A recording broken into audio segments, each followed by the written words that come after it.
안녕하세요. 민주당 대변인 김지호입니다. 감옥에 가보면 다 억울하다더라던 이준석, 특검 앞에서는 왜 본인이 한 말을 잊었습니까? 이준석 대표의 말은 오래 기억될 것입니다. 감옥에 가보면 자기 죄가 있어서 왔다고 하는 사람 하나도 없다. 경찰을 잘못 만나서, 검사를 잘못 만나서 잡혀왔다고 말하는 게 범죄자의 상투적인 변명이라는 그 발언 말입니다. 그런데 이제 그 말을 가장 정확히 재현하고 있는 사람은 다름 아닌 이준석 대표 본인입니다. 김건희 특검에서 9시간 반 동안 피의자 조사를 받은 뒤 이준석 대표는 왜 내가 피의자인지 모르겠다. 수사의 문제 제기에 공감하기 어렵다고 말했습니다. 이 말이 무엇입니까? 바로 이준석 대표가 스스로 규정했던 수사기관을 탓하며 억울함을 호소하는 전형적인 변명 아닙니까? 증거가 없다고 말하는 것, 검사, 경찰을 잘못 만났다고 주장하는 것, 자신의 혐의를 이해할 수 없다고 말하는 것, 이 모든 태도를 범죄자의 상투적 행동이라고 본인이 그토록 단호하게 규정하지 않았습니까? 그런데 막상 본인이 피의자가 되자 그 기준은 어디로 갔습니까? 그 원칙은 왜 이렇게 쉽게 무너졌습니까? 더욱이 이번 수사는 단순한 오해나 주변 인물의 문제로 치부할 사항이 아닙니다. 특검은 윤석열 전 대통령 부부가 명태균 씨로부터 여론조사 등을 제공받은 대가로 김영선 전 의원의 공천에 관여했는지, 그리고 당시 당대표였던 이준석 대표가 그 과정에 공모하거나 개입했는지 여부를 직접 수사 중인 것으로 알려져 있습니다.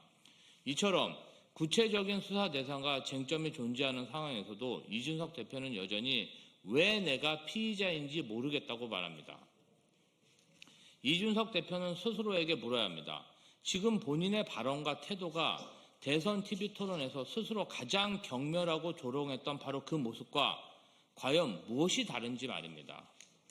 다른 사람의 억울함 앞에서는 구차한 변명이라며 조롱하고 경멸하더니 정작 자신의 의혹 앞에서는 나는 왜 피의자인지 모르겠다고 말하는 이준석 대표의 뻔뻔한 변명을 국민들은 똑똑히 지켜보고 있습니다. 말과 행동이 이렇게 어긋나는 정치에 국민은 더 이상 관대하지 않습니다. 2026년에는 입으로만 하는 정치가 아니라 책임으로 국민 앞에 서는 정치를 선택하기 바랍니다. 검찰총장 딸이라는 이유로 특혜 채용 의혹의 진상규명이 멈춰서는 안 됩니다. 심우정 전 검찰총장 딸의 국립외교원 특혜 채용 의혹은 단순한 채용 논란을 넘어 법 앞의 평등과 공정한 기회라는 헌법적 가치가 제대로 작동하고 있는지를 묻는 중대한 사항입니다. 채용 절차 위반 정황이 확인됐음에도 불구하고 국가기관은 과태료 부과 대상이 아니다라는 법제처 해석으로 행정 제재가 무산되면서 수사기관의 철저한 진상 규명 필요성은 오히려 더욱 커졌습니다.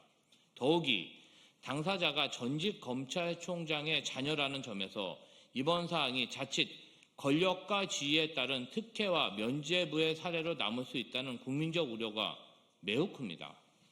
검찰총장의 딸이라는 이유로 특혜 채용이 되고 전직 검찰총장의 딸이라는 이유로 의혹 규명이 지연되거나 흐지부지 되는 일이 결코 있어서는 안 됩니다. 수사기관은 아버지의 신분이나 지위를 전혀 고려하지 말고 신속하고 엄정한 수사를 통해 채용 전 과정의 진실을 명명백백히 밝혀야 합니다. 특혜가 있었다면 지위 고하를 막론하고 반드시 책임을 물어야 하며 이번 사항을 계기로 드러난 외교부 채용 행정의 허점 또한 즉각 보완돼야 합니다. 공정은 구호가 아니라 실제로 작동해야 할 국가의 기본 원칙입니다. 이번 사항에 대한 철저한 진상규명이야말로 공정한 사회로 나아가기 위한 최소한의 출발점임을 분명히 밝힙니다. 1,487억 원은 한강버스에 띄우고 6cm 눈에는 멈춰선 도시.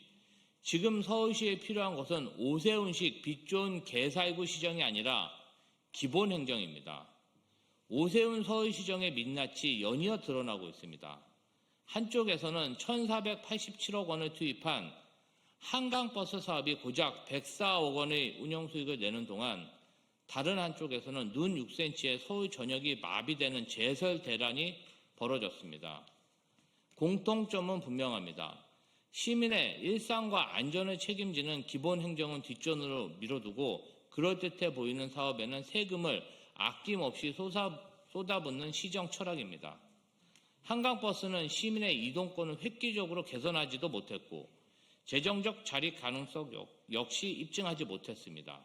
그럼에도 서울시는 대규모 예산을 투입하며 미래교통과 도시 브랜드라는 말만 반복해 왔습니다. 반면 시민의 생명과 직결된 제설 행정에서는 기존 지침을 삭제한 채 아무런 대비도 없이 겨울을 맞았고 사고와 혼란이 발생한 뒤에야 조용히 지침을 복구하는 무책임한 행정을 보였습니다. 전시 행정의 상징인 한강버스에는 1,487억 원을 쓰면서 시민 안전을 지키는 지침 하나는 지워버린 시정. 이것이 과연 책임 있는 서울시정입니까? 서울시장은 쇼를 하라는 자리가 아닙니다. 도시의 외관을 허술하게 치장하는 허영의 자리가 아니라 시민의 하루를 지켜내는 기본에 충실한 행정가의 자리입니다.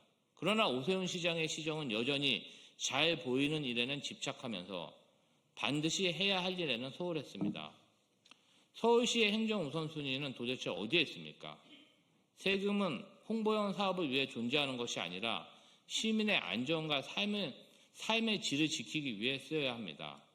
이제라도 오세훈 시장은 보여주기 행정을 멈추고 서울시장으로서 기본 책임이 무엇인지부터 다시 돌아보기 바랍니다. 더불어민주당 대변인 김지호였습니다.